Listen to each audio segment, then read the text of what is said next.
Good evening and welcome to a special program on NewsX brought to you by OneXpat.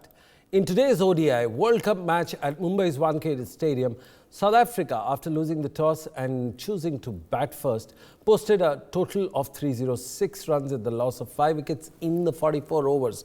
But we'll have a bigger update when Tasneem walks in. Henrik Klaasen and Marco Jansen are currently at the crease, with Klaasen having completed his half-century. The partnership between Klaasen and Jansen also reached 50-run mark. Topley, making a comeback after an injury, had a significant impact by taking 2 wickets in the consecutive overs. First, he dismissed Aiden Makram in 35th over and then set David Miller back to the pavilion in the 37th over. The South Africans, innings had challenging start when Quinton de Kock was dismissed on the second ball. However, a century partnership between Reza Hendricks and Rassie van der, I don't know how to pronounce it, with the pair amassing 121 runs together. Well, joining us in the studio are two of the eminent, important cricket journalists. One is Paul, who joins us from Australia. It's midnight there, and we have Tasneem, who's a Zimbabwean player, joins us in the studio. Well, I'll go to Paul first. Paul, what do you think of the England latest stage comeback against South Africa? South Africa are actually doing pretty well, because in the last few overs, Henrik Klaasen has exploded, and it's so nice to see it happening to someone other than Australia, because just recently against Australia, it looked like he was batting in the highlights. He just kept on hitting sixes. So, I mean, as an Australian, I'm duty bound to be happy whenever England's struggling, and that's certainly starting to happen here. They're a very good side, so I wouldn't put it past them still chasing this down. But as things stand, they could be facing an early World Cup exit. We are talking of England, the former or the defending champion, Paul Dennett. At the same time, you're a cricket journalist and you keep a close eye on what's happening in Australia and England. But let me come back to and puncture your smiles. Is this the worst possible Australian side that you've sent in the World Cup? Remember, they've lost the first match and they've also lost a consequential match. Do you think?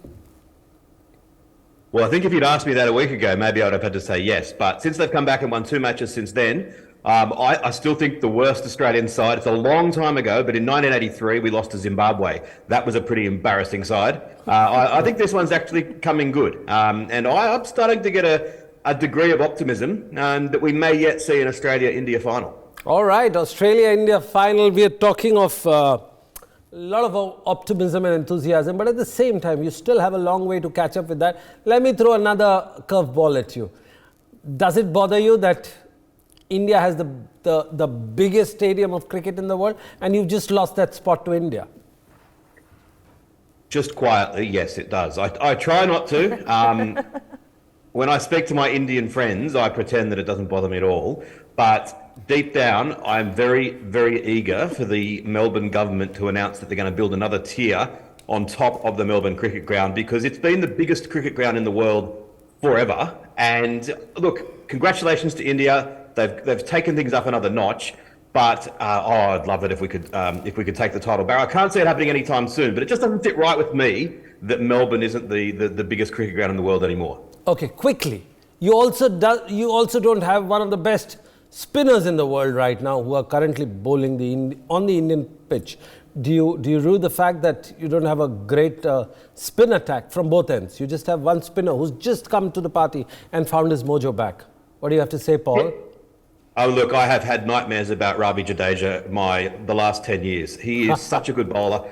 Every time Australia is in the middle order situation against India, it seems like either him or Ashwin or sometimes Kuldeep Yadav or Akshar Patel or someone absolutely destroys us. Having said that, Adam Zamp is bowling much better now, and also Glenn Maxwell is bowling pretty well. And Travis Head, I know he's only a part-timer, but he could surprise in the back end of the tournament. I think Australia's spin stocks are starting to improve. All right, we've got some update of the match right now. I'll go over to my colleague in the studio, Tasneem Granger. Tasneem, what's the latest update? Currently, South Africa are 344 for the loss of 5 wickets. They still have 3 more overs to go. I had predicted them reaching around 360, so I'm definitely super interested to know what is about to go on. Another update for you, just something to take note of. Henrik Klaassen has just crossed the 100 mark off only 62 balls. That's just letting you know that he is out here to finish and finish strong. What is South Africa up to? Suddenly, they lose a match, they come back and they play the modern day cricket like nothing has happened. It's like they come from a different planet altogether. Tell me. Yeah, I think it's just how it is. Obviously, taking the loss against Netherlands, we did talk about it. We did say that it came at a good time for them, if anything, if there's a way to even say such about the game. But I think it's better that they find the chinks in their armor right now, find where they have the little loopholes that are currently going on for them, and be able to work on it ahead of actually maintaining their place at the top 4 in this table, as well as leading to the semi-finals if they continue to maintain it. Super chuffed, notable contributions for them. They have 3 guys crossing the 50 mark, 1 guy almost crossing the 50 mark in Aiden Markham today. So it's a big thing. We did speak about what happens if Quinton de Kock goes early, and I think they've shown you to say that, look, we don't just rely on one player. We're not a one-player type of team, but everybody knows what they came here to do. Paul, in the power play, in the first power play, South Africa was 59 for 1. Does it talk about their all-round display? Do they have big match mentality minus the semi-final? Do you think they're like a team to reckon? Absolutely, they're a team to reckon with, and they're doing exactly what they did against Australia in so many games that we've recently played, where they've built, and then someone has come out at the end and just exploded. It's going to be very difficult for England to chase down these runs. It's so hot in Mumbai as well. The poor old Englishmen, because once it gets to about 20 degrees, that's about as hot as they're used to. They are wilting. They are wilting in the heat. So they are really going to struggle in the second innings. Is the Aussie smile getting bigger? Is the Aussie smile getting bigger when you see the Englishmen getting roasted in the Indian heat? A little bit. I mean, I think that Australians, we don't quite have the same heat as India, but we're closer to India than England in terms of the heat. We're pretty good with the heat out here, but the English are struggling. And I think that the South Africans, the classic cases that they choke when it matters, I don't think that's going to happen this tournament. I reckon they are the real deal, and they could go all the way. Well, what about the English side? You just almost predicted that it'll be early exit for the defending world champions. Do you actually believe so, or it is just an Aussie fan talking? Well, I've had a bet each way, because before the World Cup, I tipped them to win the whole thing. So now I'm tipping them to have an early exit. So I can't be wrong, can I? You've got the best of both sides. But coming back to Tasmin, what's going wrong for England right now? Because they seem to be losing the plot. Not only after the power play, they seem to be all over the place. Yeah, definitely. It just does raise a bit of concern. Right. Once they did get to a point where Adil Rashid was bowling brilliantly for me in the middle overs, but he didn't have anybody else backing him up from the other end. Right. Another thing to remember is not only do you need batters batting in partnerships, but you need bowlers bowling in partnerships. Yes, they're bowling in tandem. Henrik Klaassen has scored 104 runs, 11 fours, 4 sixes, with a strike rate of 165. That seems to be one of the top 2 highest strike rates. Paul, do you think this is the birth, this World Cup will give the birth to the modern day cricket where 350 is at subpar score? Your views, Paul? Certainly on a flat pitch, Australia 360 the other night, and there were times when Pakistan looked like they were going to chase it down. But speaking to a South African on the line as well, I'm still scarred from the time Australia scored 434 against South Africa in 2006, and that wasn't enough, and we had the runs chased down. So it's coming for a generation that these modern day players, they can score faster than any time before with the big bats, the small boundaries, the weights, and just the modern mindset. Anything is possible. It wouldn't surprise them if we see 500 at some stage in this World Cup. Let's spare it. Oh, wow, 500. That seems to be like a big crystal ball gazing, but I'm sure when you've watched the cricket going across the world for over 2 decades, then I'm sure there's some merit in what you're observing right now. Current score for Marco, 51, 3 fours, 3 sixes. Let's take a step back and look at the Sri Lanka-Netherlands game. Tasmin, you've got an update of what's happening at the Netherlands game. Let's shift our focus to that. So, as you guys know from the morning, I have been rooting with the Netherlands. So one thing you need to know right now is the Netherlands posted 262 all out this morning.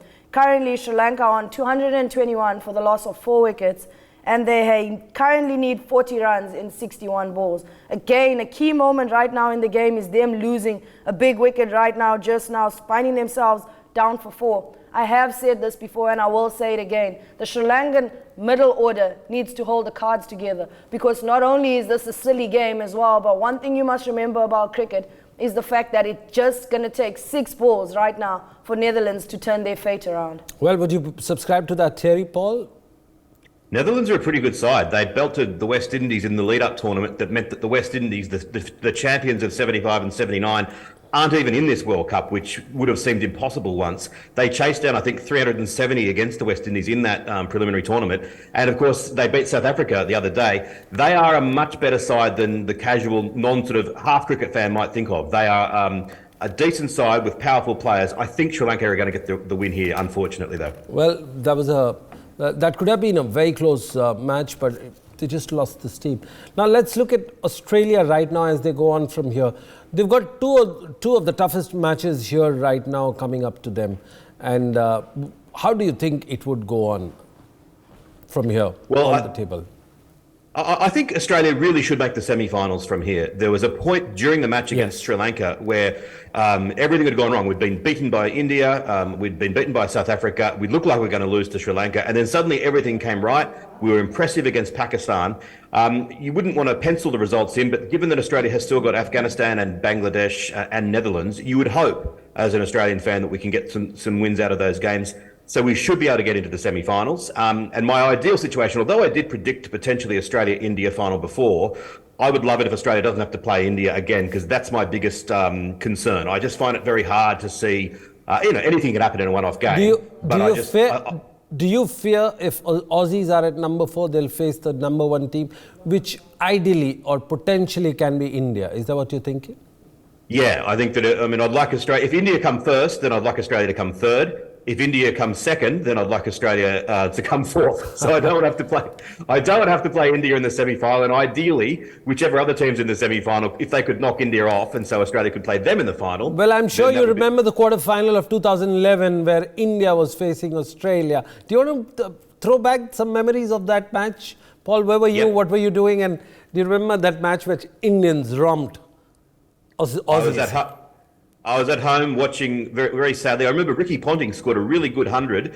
He was kind of the only one that could really lay bat on the ball that day. And it was just never going to be enough. But also I remember that a few weeks before, Pakistan had beaten Australia and had been the first time that we'd lost a World Cup game for 12 years. So I've got to get that in, that we'd gone undefeated in 2003 and 2007, having won in 99 as well. So it was a kind of a shock to lose a game. I didn't know how to react. Absolutely. And Ashwin was really up to the mark with his line length and the introduction. Okay, we still have a few moments, and I'd like to throw on to my the cricketer friend who's presently here with some stats data, and I'd request Paul to stay on here and just discuss what we have here.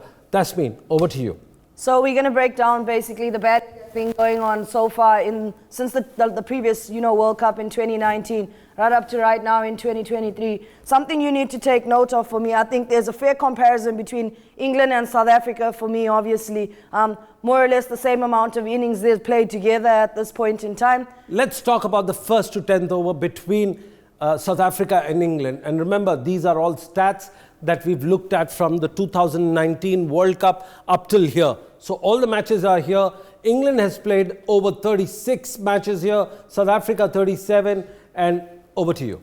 They both have currently used 15 to 13 batters. That's a fair amount for me, The runs scored obviously are in close proximity as well with each other. So what we're trying to say here, the strike rate is almost the same, the runs are almost similar, and they play the similar kind of cricket. Yes, in the first to 10 overs. But two things to take note of, first of all. On the strike rate, England's strike rate is at 87, and South Africa's strike rate is at 79. So that will tell you that England definitely has a more aggressive approach. Most probably in the first 10 overs, they look to take on opposition bowlers. But when you come back to the average and you look at the average of 32 and 36, that will tell you something, is that South Africa is actually more consistent with the runs they get within the first 10 overs of their power play. Paul, what we are trying to analyze here is the first 10 overs for South Africa was 59 runs.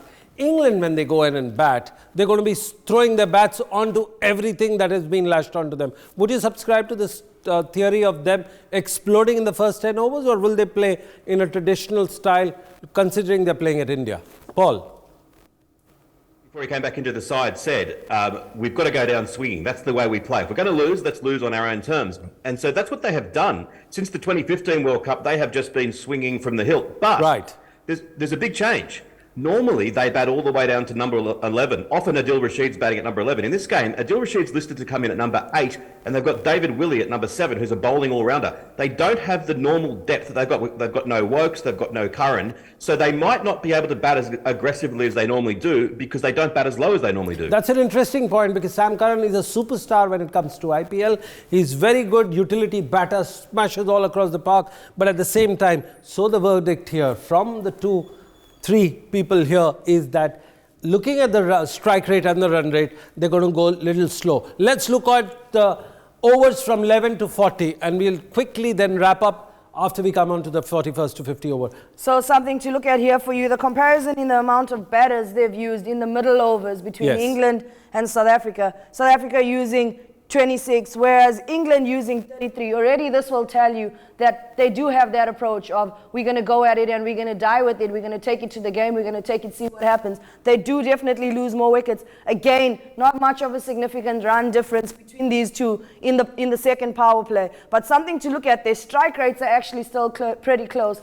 But on the average, again, South Africa finding themselves with a higher average because they are being more consistent during this phase. Which means that they don't lose out on wickets every time in a cluster. What they do is, as compared to South Africa, they hold on to the game, they consolidate from here, they rotate strikes, whereas England looks at scoring at run-up ball. The final 50 overs, 41 to 50, and then we wrap up our show.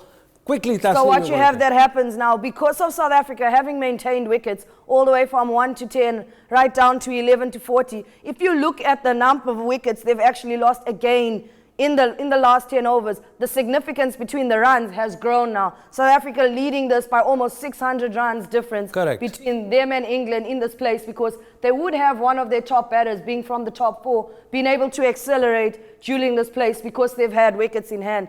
That in turn has an effect on their strike rate, now having a higher strike rate again as compared to England in the last 10 overs.